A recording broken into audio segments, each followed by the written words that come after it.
بسم اللہ الرحمن الرحیم۔ رمضان المبارک میں شیطان کو کیوں قید کیا جاتا ہے؟ عام طور پر دو چیزیں گناہ اور اللہ تعالیٰ کی نافرمانی کا باعث بنتی ہے، ایک نفس کی بڑھتی ہوئی خواہش اور اس کی سرکشی، دوسرا شیطان کا مکر و فریب۔ شیطان انسان کا ازلی دشمن ہے، وہ نہ صرف خود بلکہ اپنے لاؤ لشکر اور چیلوں کی مدد سے دنیا میں ہر انسان کو دین حق سے غافل کرنے کی کوشش میں لگا رہتا ہے۔ مگر رمضان المبارک کی اتنی برکت و فضیلت ہے کہ شیطان کو اس ماہ مبارک میں جگڑا جاتا ہے۔ حضرت ابو ہریرہ رضی اللہ عنہ سے مروی ہے کہ حضور نبی اکرم صلی اللہ علیہ وسلم نے فرمایا، جب ماہ رمضان کی پہلی رات ہوتی ہے تو شیطانوں اور سرکش جنوں کو بیڑیوں پہنا دی جاتی ہے اور جہنم کے دروازے بند کر دیے جاتے ہیں، اور ان میں سے کوئی دروازہ کھلا نہیں جاتا جب تک کہ جنت کے دروازے کھول دیے جاتے ہیں، اور ان میں سے کوئی دروازہ بند نہیں کیا جاتا۔ ایک منادی پکارتا ہے، اے طالب خیر آگے آ، اے شیر کے متلاشی رک جا۔ اللہ تعالیٰ کئی لوگوں کو جہنم سے آزاد کراتا ہے اور ماہ رمضان کی ہر رات یوں ہی رہتی ہے۔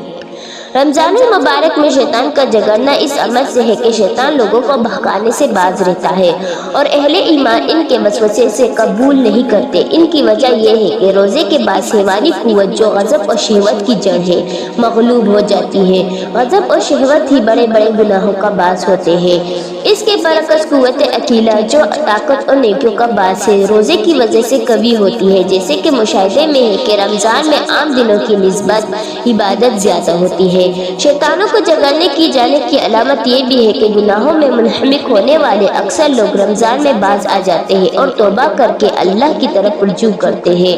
پہلے وہ رمضان نماز قائم نہیں کرتے، اب پڑھنے لگتے ہیں۔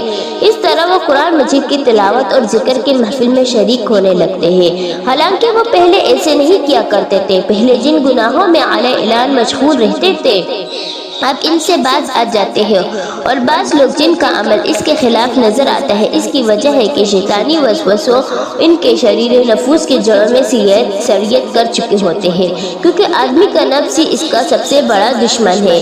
اگر کوئی یہ کہے کہ زمانے میں شر تو موجود ہے، گناہ بھی مسلسل ہو رہے ہیں، تو پھر شیطان کے جگڑنے کا کیا فائدہ؟